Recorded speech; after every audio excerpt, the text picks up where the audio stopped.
Você já teve a sensação de que alguma coisa entrou na sua vida e nunca mais foi embora? Não estou falando de lembranças ruins, traumas do passado ou medos infantis. Estou falando de algo que permanece, algo que observa, algo que aprende seus hábitos. Prefiro não dizer meu nome. Não porque eu ache que isso vá me proteger, mas porque depois do que vivi, passei a acreditar que nomes têm mais peso do que a gente imagina.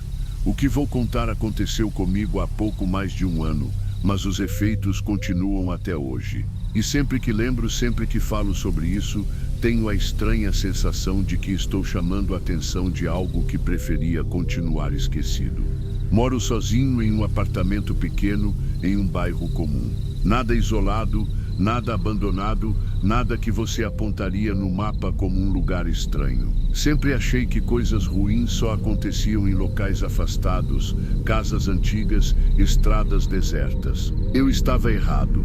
Trabalho à noite, então minha rotina sempre foi meio invertida. Chego em casa por volta das 3 da manhã. Tomo banho, como alguma coisa rápida e vou para o quarto tentar dormir enquanto o resto do mundo começa a acordar. Sempre gostei da madrugada, do silêncio, da sensação de estar sozinho com meus próprios pensamentos. Nunca tive medo disso, até o dia em que o silêncio deixou de ser vazio. Tudo começou de um jeito tão banal que, se eu tivesse ouvido esse relato de outra pessoa, provavelmente teria ignorado. Barulhos, não pancadas fortes, não passos claros.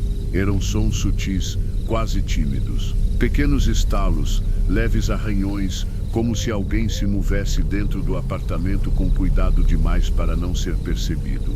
Sempre aconteciam depois que eu apagava a luz e deitava, nunca antes. No começo, achei que fosse o prédio, encanamento velho, dilatação do concreto, qualquer explicação comum. Sempre encontrava uma justificativa, porque admitir outra possibilidade parecia exagero. Mas havia algo que me incomodava profundamente. Os sons vinham sempre do mesmo lugar, do corredor que liga o quarto ao banheiro. Eu me levantava, acendia a luz, caminhava devagar, conferia portas, janelas, o banheiro, a área de serviço. Tudo exatamente como eu havia deixado. Nenhum sinal de invasão, nenhuma sombra estranha. Voltava para a cama com aquela sensação incômoda de estar sendo ridículo, de estar deixando o cansaço brincar com minha mente. Até a noite em que ouvi algo que não dava mais para explicar. Respiração. No início pensei que fosse a minha própria, mas não era. O som vinha de fora do quarto. Não estava perto o suficiente para ser alguém ao meu lado, mas também não estava distante. Era como se alguém estivesse parado no fim do corredor, apenas respirando, sem se mover. Fiquei imóvel, tentando racionalizar. Talvez eu estivesse meio adormecido. Talvez fosse algum tipo de ilusão auditiva. Então a respiração mudou. Ela acompanhou a minha. Quando eu prendia o ar, ela prendia também. Quando eu respirava fundo, ela fazia o mesmo. Foi nesse momento que senti o pânico subir pelo meu corpo. Levantei de uma vez, acendi todas as luzes da casa e fiquei parado no meio da sala, olhando para o corredor iluminado, vazio, silencioso. Passei o resto da noite acordado. No dia seguinte fui trabalhar como se nada tivesse acontecido. Não contei a ninguém. Parte de mim tinha medo de que, ao falar em voz alta, aquilo se tornasse mais real. As noites seguintes foram piores. Passei a ouvir passos lentos, arrastados, sempre depois que eu deitava. Nunca correndo, nunca com pressa. Era como se aquilo soubesse que não precisava se apressar. Como se tivesse todo o tempo do mundo. Comecei a dormir com a luz acesa. Depois com a televisão ligada. O som da TV era minha tentativa desesperada de provar para mim mesmo que eu não estava sozinho naquele silêncio.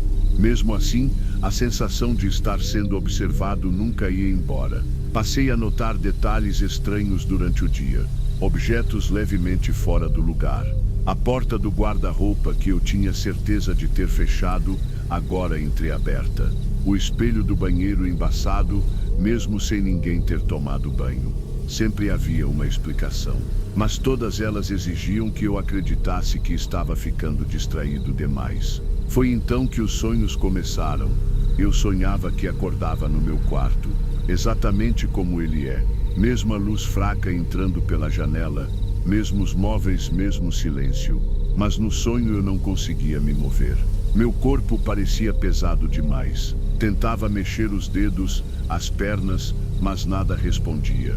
E então eu via, no reflexo da porta do guarda-roupa, havia alguém atrás de mim. Não dava para ver o rosto. Apenas uma silhueta escura, alta demais, parada onde não deveria caber. Ela não se mexia, apenas observava. Toda vez que tentava gritar, acordava de verdade, com o coração disparado, o corpo suado e o quarto em completo silêncio. Esses sonhos passaram a acontecer quase todas as noites. Até a noite em que eu não acordei sozinho. Abri os olhos sentindo um peso enorme sobre o peito. Achei que fosse paralisia do sono, até perceber que o peso se ajustava, como se algo estivesse se acomodando sobre mim. Meu corpo inteiro tremia, mas eu não conseguia me mexer. O cheiro foi a pior parte. Um odor forte, antigo, algo entre mofo, ferrugem e coisa queimada. Um cheiro que não pertencia a lugar nenhum daquele apartamento. Senti uma respiração muito próxima do meu rosto, tão perto que meu nariz chegou a arder. Eu queria fechar os olhos, virar o rosto, mas não conseguia. E então ouvi, bem perto do meu ouvido, uma voz baixa, rouca, quase um sussurro. Agora você percebeu. Não sei explicar como consegui gritar. Só sei que tudo apagou. Acordei no chão do quarto, com o corpo doendo, a garganta seca e a porta do guarda-roupa completamente aberta. Todas as luzes estavam apagadas. No dia seguinte, pedi demissão do trabalho. Comecei a dormir na casa de amigos, depois na casa da minha mãe. Achei que mudando de lugar tudo isso ficaria para trás. Eu estava errado.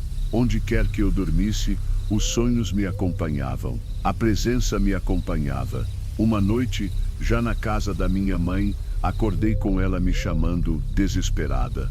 Ela disse que me ouviu conversando no quarto, falando baixo, como se estivesse respondendo a alguém. Disse que minha voz não parecia minha. Segundo ela, eu fazia pausas longas, como se estivesse escutando respostas. Hoje evito dormir no escuro, evito espelhos à noite, evito ficar sozinho por muito tempo, porque às vezes, quando tudo fica silencioso demais, ainda sinto aquela respiração, esperando. Não sei o que era, não sei o que quer, só sei que nunca mais estive realmente sozinho desde aquela primeira noite. E talvez a pior parte do medo seja perceber que, ao contar essa história, eu posso ter lembrado a ela que eu ainda existo. Se você chegou até aqui, deixe o like para apoiar o canal, se inscreva para não perder os próximos relatos e deixe um comentário contando o que achou. Porque às vezes, o próximo relato pode ser o seu.